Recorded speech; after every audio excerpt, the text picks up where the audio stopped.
Have you ever wondered why sometimes you think about something and suddenly you begin to get a lot of adverts about it in YouTube, Google, or Facebook, or when you browse the internet? Or have you ever had the situation where you talk to a friend on the phone about you wanting to buy a certain product and suddenly you begin to get a lot of advert about it? You begin to ask the question, can Google read your mind, or can Twitter read your mind, or can Facebook read your mind? Well, technically they can, and well, maybe no, they can't.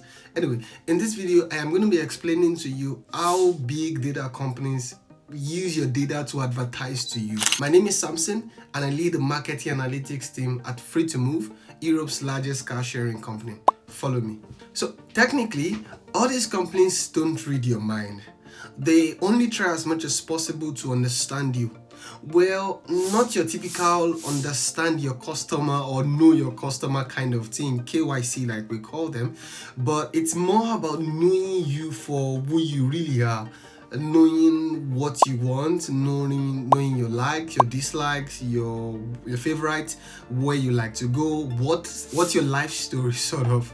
And the way they do this is by getting data about you. You see, the interesting thing about getting the data of an individual is it describes them in such detail that even they themselves possibly don't know.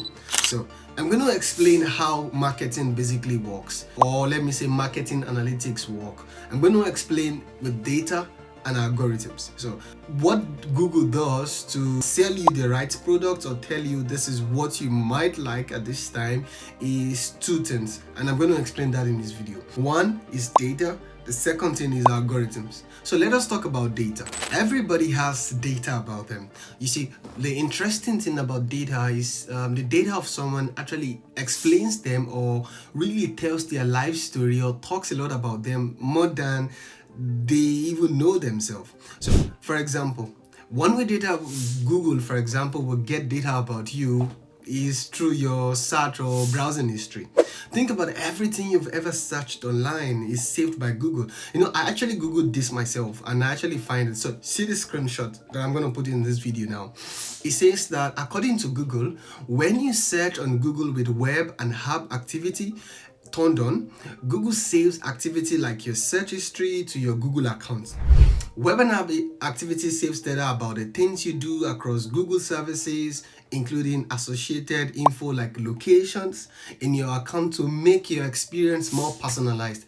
And what that means is basically, for example, when you go to your YouTube channel, your feed will look basically suited to your favorites. So the kind of content you like to watch, the kind of YouTubers you like to follow. You like football? Do you like tennis? Do you like food? Do you like tourism? And the likes, to give you like a more personalized experience. That's why Google says, oh yeah, that's why we get data about you. And that's why the YouTube feed is going to be your YouTube feed is going to be very different from mine. So think about everything you've ever searched. You've searched about flight, you search about this and that.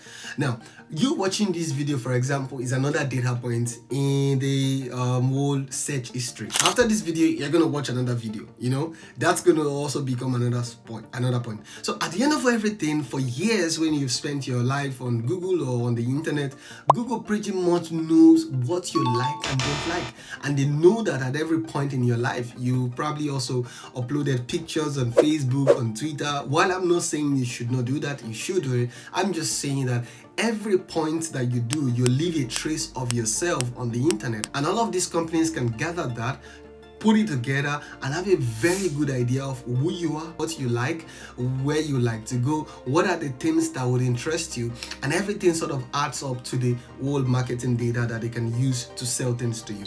The second thing I want to talk about is that data where tech companies or large companies would get data about you is cookies. Well, you know, everybody likes cookies, you know? I like cookies. Now, for example, if you subscribe to this YouTube channel now, I promise you a cookie. Well, but not that kind of cookie. Let me define what a cookie is for you. It says a cookie is a small bit of information that a website stores on your computer. When you revisit the website, your browser sends the information back to the site. Usually a cookie is designed to remember and tell a website some useful information about you. So let me give you a practical example. Say you visit a bookstore website. You set some, for the first time, you set some parameters like, for example, oh, this author, these books. Now, the website saves a cookie about you, storing information about your last session. So now they know what are your favorite authors are, the kind of books you like to read, and all of that. The next time you visit that website, they pretty much have an information about you. So the first thing they want to sell to you are the things that you searched last time, basically because they recorded that as your favorite. So think about, if you go to this website 10 times, it means that they can actually confirm the kind of things you really like. And so when you visit, they will be selling you books from a different category from when I visit, if I like a different kind of book. So cookies are sort of ways to sort of save information about you. And that's why, for example, if you book flight, they tell you that clear your browser history, clear your cookies, so that the flight agency doesn't know that you've been there before and then sell the ticket higher to you, because they know that you definitely want to buy tickets. So that's another way that tech companies get data about you. The last way companies get data about you is what we all like to do: points, redeem points, loyalty cards. So a lot of companies have loyalty cards and say, hey, if you book hotels here, then you get some points. It becomes like a currency, you know. If you buy this, you get some point. For example, I live in Germany and we have this card that my wife told me to do to get, and then you buy and then you scan the card and then they give you some point. What that actually means is that every time you go to the store, the company knows what the kind of beverages that you like or cookies that you like to buy, and so they pretty much have a very good information about you. So if you put all of this together, you have all of your pictures that you've saved online, your web and search history, you have all of the history about your cookie session, every of the website you've visited, you have history about the purchases you've made, your favorite cruises, the flights you've made, the Einkauf in German, shopping that you've made, and everything. So there's a very, very complex structure of data that has been formed about you, and these systems know you very well. So when I talked earlier in the video about know your customer, they actually have a very good information about you. So for example, you go to Facebook and say, I was born on so year, I am married, I have kids. Now everything becomes to even take more shape.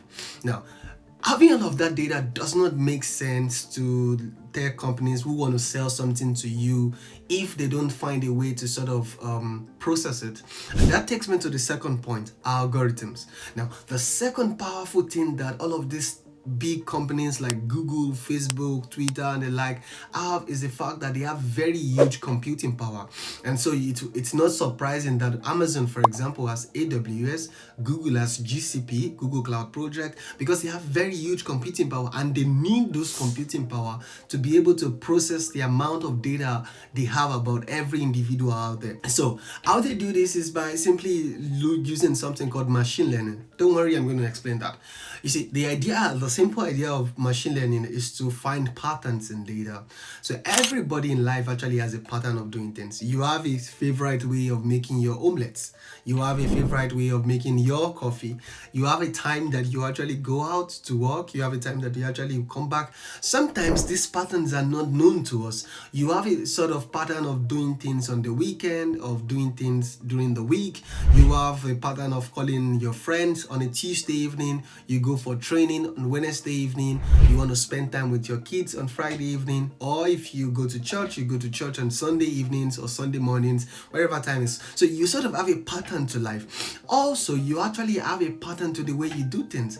And the algorithm are so powerful that they can figure that out. So you have a pattern of you go to for your holidays sometime in summer, in June, and you spend a lot of money on your holidays, and they sort of have a threshold. So last year you spent 5,000 euros on your holidays. Last 2 years you spent 5,000 euros. Last 3 years you spent 5,000 euros. Last year you went to the Caribbean. Last 2 years you went to somewhere that has a lot of water. So sort of the algorithm can process that Samson is somewhat a guy that likes water, and he likes to spend about this amount of money, and he likes to do it in June. And so the algorithm throughout the year sort of has that pattern already formed about it. And you see, all of these predictive algorithms are very powerful. For example, you think about regression or classification trees or neural networks. Now, let me talk about two of them. I'm going to talk about regression. What exactly does regression do? It basically makes an interpolation of data. So over time. So for example, if at a particular time of the year you spend so amount of money, if I have data that is similar to you, or I have interest that is similar to you, the algorithm can figure that, okay, I can sell Samson also this exact same thing, and he's going to buy it because Samson and this other guy have data that is similar to them. They have the same interest, they have the same way they think about things, and I'm just going to sell that. So to Samson as well. So it makes an interpolation of data. And think about how massive these data are. Millions of people where you have the same interest. Millions of people where they can interpolate your data and say, at age 20, everybody wants to buy a phone.